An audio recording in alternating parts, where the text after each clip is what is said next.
Bonjour à toutes et à tous, soyez les et bienvenue dans ce nouveau numéro de l'Hebdo. Dans l'actualité cette semaine, évoquons tout d'abord la crise sanitaire. Dans moins d'une semaine, à partir du 15 septembre, les professionnels de santé devront tous être vaccinés pour pouvoir exercer leur métier. Ils pourront donc être suspendus et ne plus recevoir leur salaire. Pourtant, certains soignants ne souhaitent pas se faire vacciner. La situation devient donc compliquée à gérer au quotidien, entre stress et tension au travail. Alexia Janet est allée recueillir le témoignage de deux soignantes qui ont préféré garder leur anonymat. Reportage. Et les soignantes paramédicales refusent de se faire vacciner. Julie est dans le métier depuis une dizaine d'années. Au 15 septembre, elle devra justifier au moins d'un début de vaccination au risque d'être suspendue. Une vaccination qu'elle ne souhaite pas faire pour le moment. J'ai une maladie auto-immune et que je refuse pour l'instant d'avoir éventuellement à subir des effets secondaires que je ne connais pas aujourd'hui.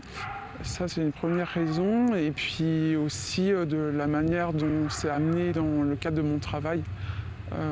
Du fait d'avoir cette pression, je tiens aussi à ma santé et que j'ai besoin d'un temps de réflexion que là on ne me laisse pas. Julie est accompagnée de Clémence, soignante avec plus de 20 ans d'ancienneté, qui se trouve dans la même situation. Au départ, j'affichais clairement ma position, mais beaucoup moins depuis quelques temps parce que on a même des collègues qui ont laissé entendre qu'ils pourraient dénoncer les non-vaccinés. C'est le climat qu'on peut qualifier depuis des mois qui permet pas justement d'avoir une position de réflexion correcte et là encore on est dans la précipitation et moi je me réserve le droit d'avoir encore le temps de réfléchir, de me laisser du temps avant de me faire injecter quelque chose qui m'interpelle. Je suis au plus mal avec des gros troubles du sommeil, j'arrive pas à trouver le sommeil.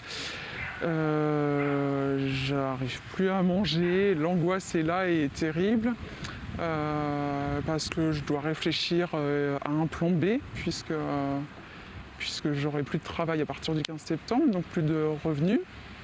Et puis aussi parce que ça remet en question un métier que j'aime. Les deux choix qui s'offrent à nous, c'est soit moi pour ma part, de mettre ma santé en danger, ou encore de mettre ma vie personnelle, professionnelle et donc financière en danger. Donc c'est un choix par élimination, mais qui est pas forcément, ça se fait forcément dans la terreur. Les deux femmes ont eu une réunion avec leur direction cette semaine pour discuter de leur avenir au sein de leur établissement. Et puisque l'on parle de vaccination, direction le site Fleury-Michon, tout près de Pouzauges. Depuis mars dernier, le groupe vendéen y vaccine ses salariés contre le Covid-19. 90% d'entre eux ont d'ailleurs un schéma vaccinal complet. Mais les doses reçues dans ce centre ont également pu être redistribuées à des personnes extérieures à l'entreprise. Une aubaine pour les habitants, principalement pour des raisons géographiques. Explication, Alix Lanos. Il y a la queue devant le service de santé au travail de Fleury-Michon sur le site de la Meillerétillé. Depuis que le groupe industriel a ouvert ses portes à tous pour se faire vacciner contre le Covid, nombreux sont ceux qui profitent de l'opportunité. L'objectif pour nous, c'était d'abord de protéger nos collaborateurs. Et puis de fil en aiguille, les salariés en ont parlé à leur famille, qui ont eu aussi la possibilité de pouvoir venir se faire vacciner. Et puis pour finir, parce qu'on trouvait que c'était important qu'on joue notre rôle contre cette pandémie, d'ouvrir en fait au territoire en dehors des salariés Fleury-Michon. Allons-y, vous me suivez ? Alors le médecin de l'entreprise a décidé de revoir son organisation. J'ai demandé à l'ARS de devenir un centre de vaccination pour obtenir plus de vaccins. Ce que m'a demandé l'ARS, qui a accepté cette proposition, c'est de vacciner au moins 20% de personnes extérieures à l'entreprise. Ce qui a été fait largement aujourd'hui, puisqu'on vaccine 30% de personnes extérieures à l'entreprise. 2 jours par semaine, le centre ouvre donc ses portes à tous. Le médecin et les 6 infirmières de l'entreprise vaccinent entre 200 et 250 personnes par jour. Pour la population locale, ce nouveau centre de vaccination à quelques pas de chez eux est une aubaine. Oui, non, je suis venue là parce que j'habite tout près, donc c'était plus pratique. J'habite à proximité, je me fais vacciner ici parce que je n'ai pas trouvé d'autre endroit. On est allé sur les sites Doctolib, etc. Et puis c'était bouché partout, même sur les départements limitrophes. Moi, je pouvais faire ailleurs, mais c'est juste une question que je suis à côté. J'habite à côté et c'est plus vite. Et comme je travaille ici, moi j'ai plus de confiance.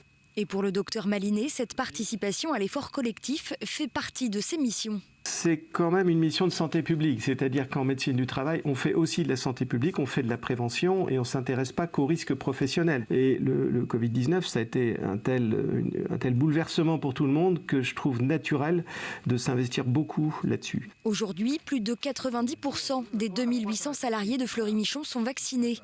Mais sur demande de l'Agence régionale de santé, le centre devrait rester ouvert pour la population générale jusqu'à nouvel ordre. En économie, l'activité des entreprises vendéennes en net rebond depuis le début de l'année. Selon un rapport de l'Observatoire économique, social et territorial de la Vendée, le chiffre d'affaires a augmenté de 30% au deuxième trimestre 2021 par rapport à la même période en 2020. Dans le détail, sur les 6 premiers mois de l'année, comparé aux 6 premiers mois de 2020, le chiffre d'affaires a connu une hausse de 18% dans le secteur de l'industrie, de 30% dans le secteur du BTP et de 25% dans le secteur du commerce. Au chapitre éducation, désormais chaque année le conseil régional dépense 150 millions d'euros pour son réseau de transport scolaire, soit en moyenne 1 000 euros par élève. Et comme chaque année à la rentrée, l'organisation des cars scolaires est parfois compliquée à mettre en place pour la région et les parents d'élèves. La question des horaires et des arrêts de certains trajets se pose parfois. Autre problématique, le manque de conducteurs. La crise sanitaire a beaucoup impacté les entreprises puisque nos activités sont pour la plupart arrêtées, notamment sur le tourisme, qui ont donc fait qu'un certain nombre de conducteurs ont soit arrêté, soit quitté la profession. Et on a aujourd'hui beaucoup de mal à recruter pour notamment démarrer cette rentrée scolaire. Sans conducteur au volant, il n'y a pas de circuit possible, ça c'est sûr. Et effectivement, on vit très probablement une des rentrées les plus compliquées sur le plan des effectifs dans les entreprises. Toujours à propos d'éducation, la rentrée se poursuit pour les étudiants et ce début d'année est un peu particulier pour le campus de la Courtésière. L'antenne universitaire de La Roche-sur-Yon fête son 30e anniversaire, un campus qui a beaucoup évolué ces dernières années et qui compte aujourd'hui 1800 étudiants. Focus sur cette 30e rentrée dans ce reportage de Pierre Dalicieux. Une université qui fête ses 30 ans et qui a vu au fur et à mesure des années de plus en plus d'étudiants pour en faire aujourd'hui un lieu incontournable pour les jeunes du territoire. Il y avait à peu près 4 formations, 400 étudiants. Aujourd'hui, pour vous donner un ordre de grandeur, on a 1800 étudiants et 29 formations qui sont proposées et qui vont jusqu'au bac plus 5, puisque sur le campus, on a des formations en droit, en lettres étrangères appliquées, on a l'IUT. On a l'INSPE donc, qui forme les professeurs des écoles. Et puis on a Polytech Nantes également qui est présent sur le site. Donc considérablement grandi en 30 ans. L'université de Nantes à La Roche-sur-Yon a été créée il y a 30 ans pour permettre aux jeunes Vendéens de pouvoir étudier à côté de chez eux. Mais aujourd'hui, selon les cursus, certains viennent de loin. Je suis venue en Vendée pour la formation double licence droit LEA, qui est un peu quasi unique en France, quoi. Il y a très peu d'universités qui font cette formation et c'était ici. Beaucoup d'étudiants de la double licence en fait viennent d'un peu partout, de France même, parce qu'on a des étudiants qui viennent de Bordeaux, de Nancy, etc. Donc oui, moi je suis venue pareil pour ce double cursus spécialement que je trouve très intéressant et qui n'est pas disponible dans toutes les universités. Pour une ville moyenne comme La Roche-sur-Yon, avoir sa propre université est un atout. Garder ses jeunes et en attirer d'autres, c'est tout l'objectif de la municipalité pour favoriser le dynamisme. L'université est très importante pour nous, pour nos territoires, le développement de nos territoires. C'est important bien évidemment pour les jeunes et leurs familles de pouvoir avoir une université de proximité et de leur offrir un certain nombre de formations. Nous avons fait un grand saut depuis ces 6 dernières années puisqu'on a fait plus 42% d'étudiants sur La Roche-sur-Yon, ce qui montre le dynamisme. Et si l'on travaille sur ces sujets, c'est bien aussi pour l'entreprise et pour la formation de nos jeunes sur des nouveaux métiers ou des métiers récurrents. Une université à taille humaine aussi, selon beaucoup d'étudiants rencontrés, où tout le monde se connaît ou presque. L'université de Nantes à La Roche-sur-Yon a encore de belles années devant elle. Focus à présent sur cette initiative nationale déclinée en Vendée. Et vous vous êtes peut-être déjà demandé pourquoi certaines bottes de foin sont parfois enrubannées dans des films roses, bleus ou encore jaunes. Eh bien, ces films de couleur sont en réalité un signe de soutien à la recherche contre le cancer. Ils sont de plus en plus d'agriculteurs dans le département à les utiliser. Exemple dans cette exploitation à Saint-Martin, à des Tilleuls, où Alix Lanos s'est rendu. Dans le champ de Flavien Martineau, le Combipac est à l'œuvre pour enrubanner les bottes d'herbe qui serviront au bon fonctionnement de son exploitation. Il y pensait depuis un certain temps déjà, mais cette année, et pour la première fois, le film qui sert à l'enrubanage n'est plus vert, mais rose. On a fait une demande de prix, on a demandé à tous les adhérents de la CUMAC qui font partie de l'activité enrubanage s'ils étaient pour ou contre, car comme il y a un surcoût. Et donc c'est parti de là. Ça faisait plusieurs années que moi ça me trottait dans la tête. Ça égayait un peu nos campagnes, quoi, de voir pour nous du rose cette année. L'année prochaine ce sera certainement du bleu et l'année d'après du jaune. Enfin on va voir, on va essayer de varier tous les ans. Des bottes de couleur pour soutenir la recherche.